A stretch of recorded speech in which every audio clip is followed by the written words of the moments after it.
Hello అండి, నేను ఇప్పుడు కరాచీ హల్వా చేస్తున్నానండి. కరాచీ హల్వా కోసం నేను ఈ గ్లాసుడు కార్న్ఫ్లోర్ తీసుకుంటున్నాను. ఒక గ్లాస్ కార్న్ఫ్లోర్ తీసుకున్నానండి నేను.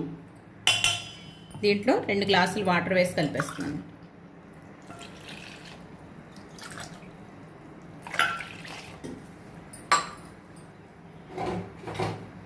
ఇలా పలుసుగా కలిపేసుకోవాలండి, ఇది ఉండలు లేకుండా.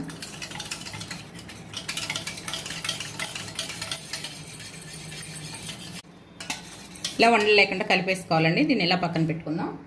ఇప్పుడు ఈ గ్లాస్తో నేను 2 గ్లాసులు షుగర్ తీసుకున్నానండి. ఇప్పుడు షుగర్ వేసేస్తున్నాను నేను. అలాగే వాటర్ కూడా ఒక గ్లాస్ వాటర్ వేస్తున్నాను. ఇది పాకం ఏమీ రావక్కర్లేదు, మొత్తం పంచదార అంతా కరిగితే సరిపోతుందండి. కరిగాక చూద్దామండి. ఇదండి, ఇలా ఒక గ్లాసు నెయ్యి కూడా తీసుకున్నానండి నేను. అదే గ్లాస్తో నెయ్యి కూడా తీసుకున్నా. ఒక బౌల్కి ఇలాగా కొంచెం నెయ్యి రాసి అట్టు పెట్టుకోవాలండి.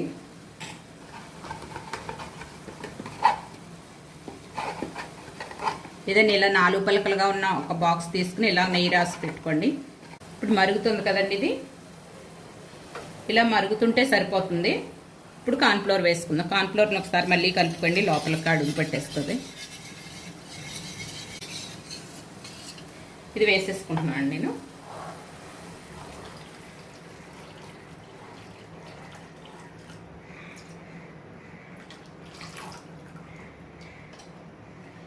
కార్న్ఫ్లోర్ వేసేసాక ఇంకా అసలు ఆపకుండా కలుపుతూనే ఉండాలండి. ఇలాగా ఆపకూడదు, ఆపితే గడ్డగడ్డల కింద కట్టేస్తుంది. ఇలా కలుపుతూనే ఉండాలండి.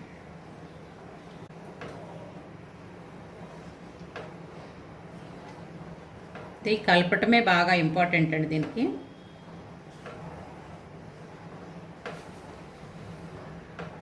ఇదిగోండి, ఇలా కలుపుతూనే ఉండాలి.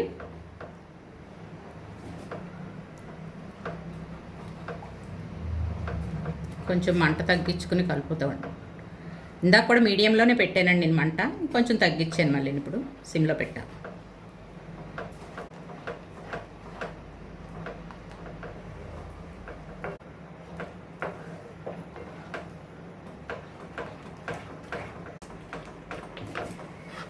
ఇదిగోండి, ఇలా అయింది కదా. ఇప్పుడు నేను కొంచెం మంట మీడియం చేసుకుంటున్నాను. మళ్ళీ చేసుకుంటూ ఇలా నెయ్యి పోస్తూ కలుపుతూ ఉండాలండి.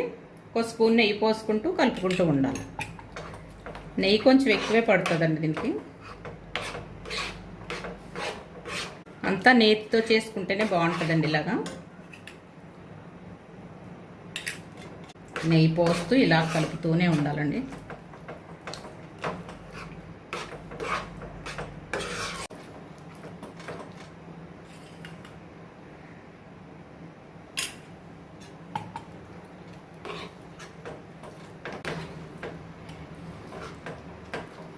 ఇలా నెయ్యి వేస్తూ కలుపుతూ ఉండాలండి. ఒక్కొక్క స్పూన్ అలా పోస్తూ సరిపడే వరకును.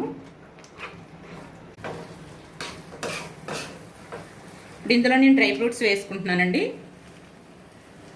ఇది జీడిపప్పు అండి, బాదాం, పిస్తా. బాదాం తక్కువ ఉంది నా దగ్గర, కానీ జీడిపప్పు ఎక్కువ వేస్తున్నానండి. ఇవి వేసేసుకుందాము.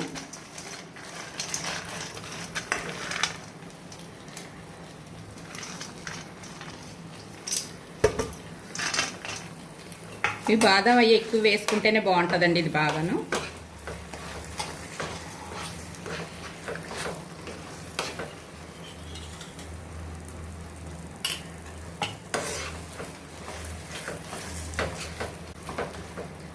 కొంచెం ఫుడ్ కలర్ వేస్తున్నాను.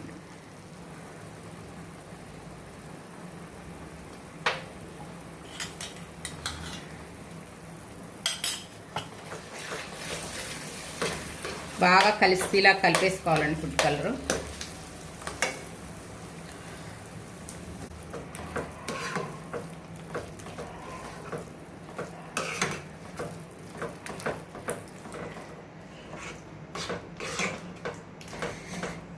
ఇంకా కొంచెం నెయ్యి ఉందండి, వేసేస్తున్నాను నేను.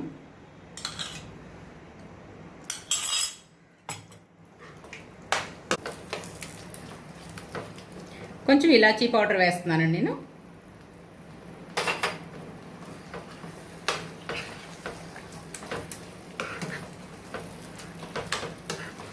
ఈ హల్వా అనేది కొంతమంది సాగుతుంటే ఇష్టపడతారండి, కొంతమంది మెత్తగానే తింటారు. కానీ మా ఇంట్లో కూడా సాగుతేనే ఇష్టపడతారు.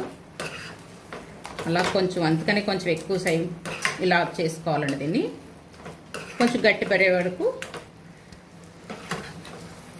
ఇలా కొంచెం సాగేలా వచ్చే వరకు వేపుకోవాలి. దీన్ని ఇలా కలుపుతూ ఉండాలండి.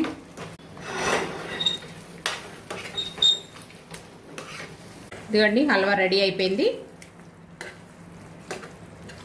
ఇలా నెయ్యి వదిలేస్తుందండి చాలా వరకు. చూసారు నెయ్యి ఎంత పైకి వచ్చిందో. ఇలా వచ్చే వరకు చేసుకోవాలండి. ఇది నెయ్యి రాసి పెట్టుకున్నాను కదండి బౌలు, దాంట్లో వేసుకుంటాను. ఇలా పాన్ అస్సలు అంటుకోదండి, ఇంక ఇలాగే ఉంటుంది. ఇలా వచ్చే వరకు చేసుకుంటే బాగుంటుంది.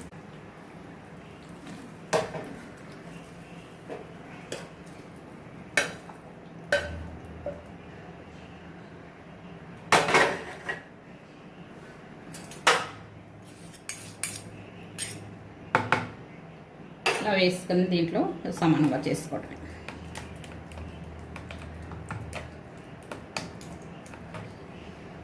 కొద్దిగా డ్రై ఫ్రూట్స్ ఉన్నాయండి నా దగ్గర, పైన అట్టి పెట్టాను పైన వేయడానికి. ఇలా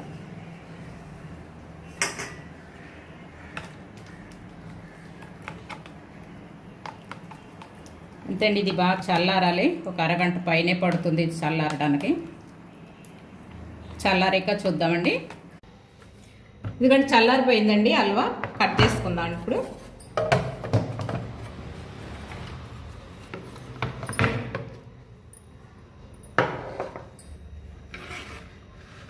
ఇదిగండి భలే వచ్చింది, సూపర్ వచ్చింది.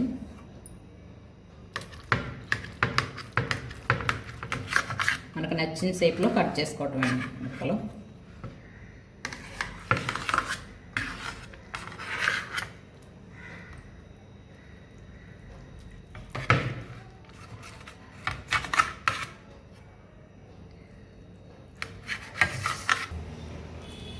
ఇవ్వండి హల్వా ఇలా కట్ చేస్తానండి ముక్కలు. చాలా బాగా వచ్చిందండి. అంతేనండి, హల్వా ఇలా చేసుకొని చాలా బాగుంటుంది. ఈ కరాచీ హల్వా మీకు నచ్చినట్లయితే నా ఛానల్కి ఒక లైక్ చేయండి, సబ్స్క్రైబ్ చేసుకోండి. Okay friends, bye.